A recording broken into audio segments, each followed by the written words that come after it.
thank you to the organizers for allowing me to present some of our work. Just a quick thank you for the whole of the workshop so far. I think it's excellent. The content and the participation and the audience, all of it works well. And I think all of us had a really fun night last night. So all of the activities really seems to be coming together. So thanks a lot for everything that has been done so far, and I look forward to the rest of the workshop. What I'd like to talk about today is a little bit of a snapshot into a bigger picture, and the bigger picture being our solutions for life sciences work, and in this case, for tailored for the audience, our volume electron microscopy work. So specifically, the talk that I have now focuses on basically how we will take our high resolution field emission system and how it's optimized for multimodal volume electron microscopy. So just to set the stage and to introduce all of our solutions for life sciences on the scanning electron microscopy range. On the one end, we've got the benchtop system, and the little schematic we have here shows the quality of the imaging, and downwards the little color scale is just the ease with which you can approach that kind of quality of imaging. And then the intermediate category we have here, the tungsten and the lab 6 systems, entry-level field emission systems, and then the high-end field emission systems. So that's sort of the range of quality of results that one can expect if you're doing life sciences imaging. Specifically for today, I'd like to talk about our flagship instrument, which is the JSM IT810.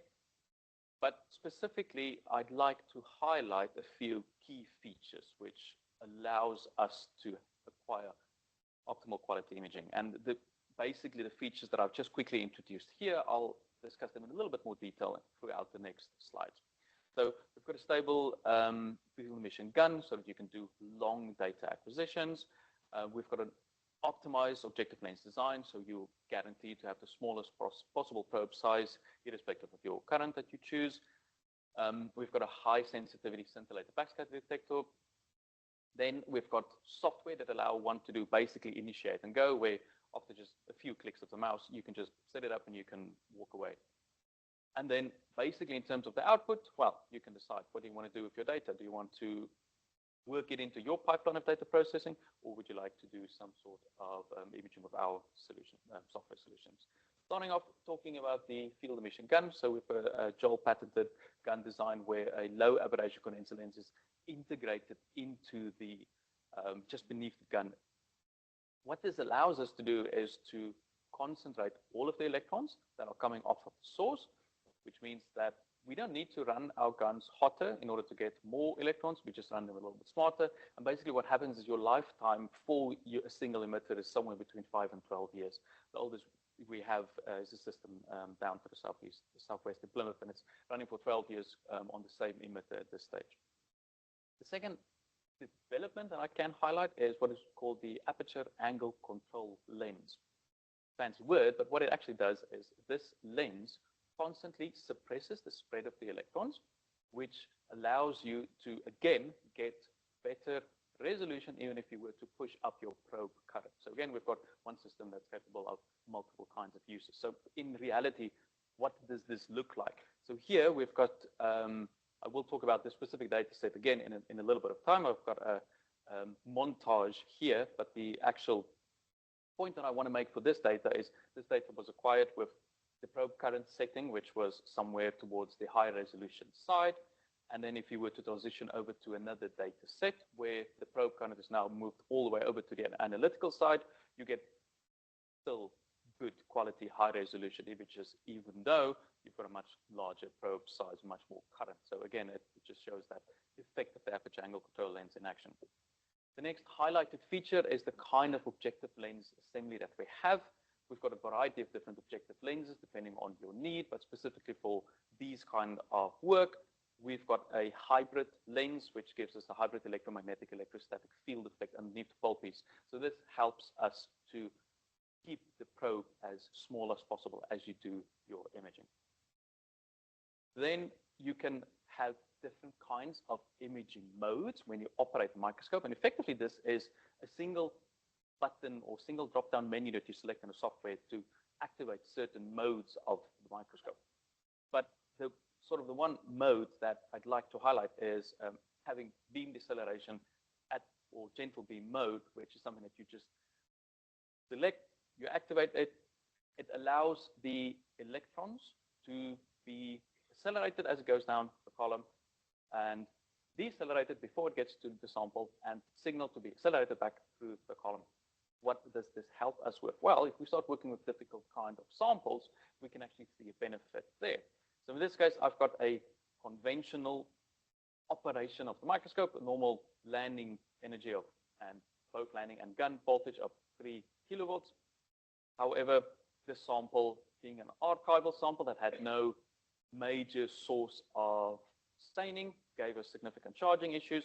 So if we just turn on the beam deceleration mode, then I have significantly increased contrast and no charging. So again, this is just one of the ways in which you can just toggle on and off certain of the imaging modes of the microscope. Talking about the next kind of hardware improvements, we've redesigned the main backscatter detector that you can acquire. So now it's got a scintillator element, and this scintillator element was specifically designed to be optimized for low kV, low vacuum kinds of operations. So it gives you good signal to noise and at fast speeds, which effectively translates to good contrast and high speed acquisitions. What we see here is just a single image that was acquired over about 30 seconds or so, and that's the digital zoom on the image that you see there. And again, here is another example of the same kind of results that you can expect. This image was acquired over about a minute, and you can see excellent contrast and resolution at the digital zoom level for this image that was acquired at about 16 or so nanometers of pixel. One other sort of hardware improvement is low vacuum operation. So what we have is the chamber is flushed with a gas so that the molecules can be ionized, so that we have charge mitigation in that way. And again, all of the systems capable to be configured to have low vacuum operation. So with that being said, that's the main sort of advantages in terms of the hardware that allows us to do the kind of imaging quality that we do.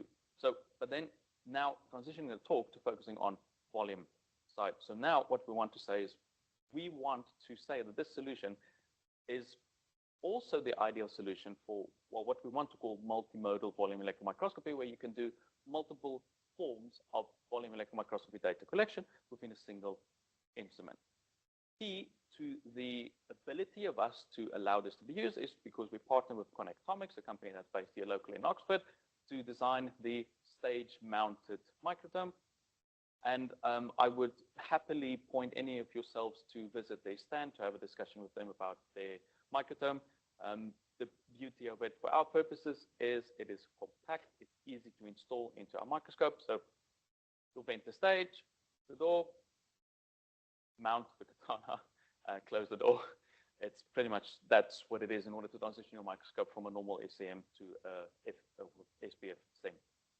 And the quality of the results speaks for themselves. Here we've got a data that was acquired at about 2 nanometers per pixel resolution on a mouse kidney sample, sectioned at about 35 nanometer sections. Here's the isotope orthogonal sectioning views thereof, and I've just done a snapshot of the kind of rendering that's done with the JOL software. Transitioning over from SPF to array tomography is once again fairly straightforward. In this case, you'll take out the microtome, you'll insert your array tomography sample, and then with the use of the software, which I'll be talking about later, you can acquire all of your kinds of data sets. So in this case here, we've got a single XY image showing the digital zoom there. Again, quite excellent. That was a 3x3 montage. And then the software is really easy to work with. So in this case, I set up a single experiment to run over about 55 hours, acquiring 3 different data sets over at about 1,200 sections over those days. And that's the kind of reconstruction of the results that I found over those 3 different areas.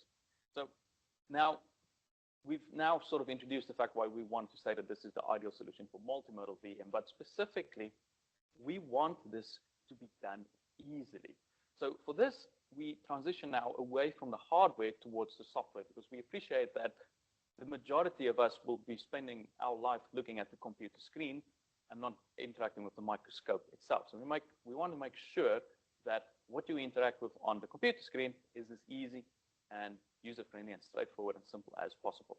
So to that end, we've got the software which we call SEM Supporter, and it's our software for automated data acquisition. But what it does is it takes full control over all of the hardware involved in your pipeline.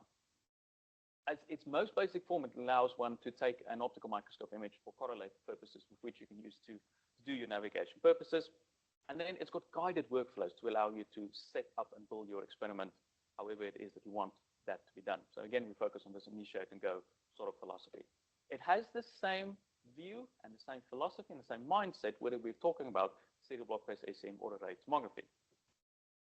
And in both cases, all of the available hardware is controlled directly from the software, whether we're talking about the microtome for the serial block-based side, whether you're talking about the microscope, or whether you're talking about a gel X-ray detector if you wanted to do 3D elemental mapping on the array tomography side. Here's just a little description of the process that one would go through to set up an experiment. In this case, we'll start the conversation by talking about serial block-based SEM. You've got two steps. First, you have to do your approach. And your approach is done basically by using the camera viewer so that we can actually see a live view of the knife slicing over a sample to allow us to do the approach. And then you've got little steps that you could set up to do your data collection. Then after that, we've got a little panorama viewer that you can actually see your data being collected and stitched so that you can monitor your data to do drift correction as you go through the data set. And you can choose however you want your data to be exported. Here's a little video of the approach. So again, this is integrated into the same software workflow, so it allows you to actually see in high quality and really easy, well, in high quality detail, do the approach to make the process of something that I personally found quite daunting on normal microtomy a little bit more easy to, I can really easily see that what I'm doing. Then looking at the setup for the actual experiment. So we've got different ways of setting up the experiment, but basically what we do is we've got navigation images. You dictate, I want to acquire this data here, this data here. How smart do you want your experiment to be set up? Do you want to use a focus map where you acquire focus positions and it interpolates the focus in order to keep your sample in focus? Or would you like to use autofocus positions? And you can dictate, I want my autofocus and auto astigmatism to be done there. I would like to do my my contrast and brightness correction to be done there, and I want to go back. Or you can ignore any autofocus routines because obviously the stage moves back up to the same position. So again, you can set up the experiment as easy or as complex as you want it to do. So here's just two little videos of sort of data collection in action. You can either decide how many regions of interest you want to set up, whether you want to have any autofocus routines set up. Again, the idea is, how do you want to set up your experiment? We allow you to do it in a fairly easy and straightforward way. Transitioning over from serial block-based SEM now to array tomography, I'll just take a few short moments to just explain the process, because in this case, the setup is slightly more involved, because again, what we want to do is we want to allow you not to have to do too much manual intervention to dictate the positioning of your region of interest across your hundreds of sections. So we've got 3 steps in which we have our guided workflow for our software.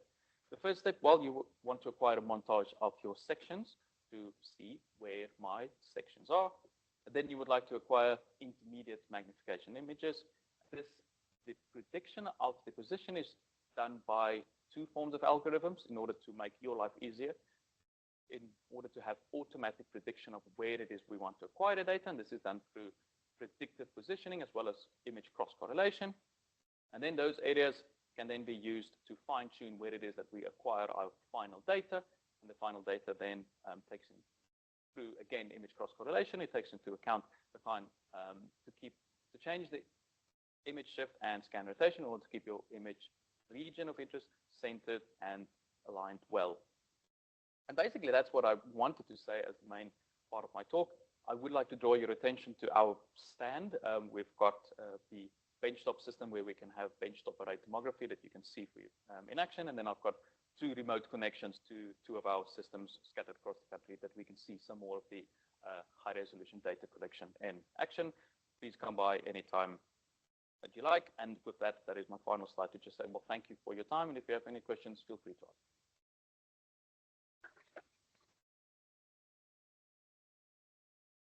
Thanks, Eudri, for an interesting presentation. Do we have any questions for Eudri?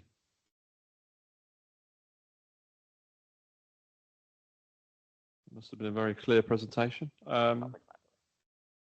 So, I mean, how easy is it to switch between the two different? 5 minutes. It really is. Open it up, detach, unplug the feed-through cable, leave the feed-through cable comfortably in the chamber, close the door. That's it. Okay. And then keep your microphone in a nice safe place. Excellent. So we have a question from the audience. Yeah, I have a question. You mentioned Katana fits nicely into the highest end SBF-SEM, but is it also compatible then with slightly lower end SEMs? Yes, it is. Yeah, we've got, I mentioned the range of the different microscopes in our arsenal. It will comfortably fit in our tungsten system, as well as our entry-level fake system, as well as our high-end fake system. Maybe another question from me. When are you going to generate the cryo versions of these microscopes? Because at the moment, how should we say, there's a hole in that market. Yeah, no, we're actively working on that side of the cooling down of the stuff. Excellent. I think we have another question from Ian. Thank you. So, talking across your microscopes, if you had a benchtop SEM array tomography system and you did your initial imaging in that at your kind of medium resolution, how easy is it then to transfer that data from that software to your higher system if there was anything that you then wanted to go and image at the highest resolution possible? 10 minutes. So literally the files, you just ship them, the project from A to B, and then you could just align it in the new microscope and set off again. Perfect, thank you. Yeah, it's really straightforward. Designed that way.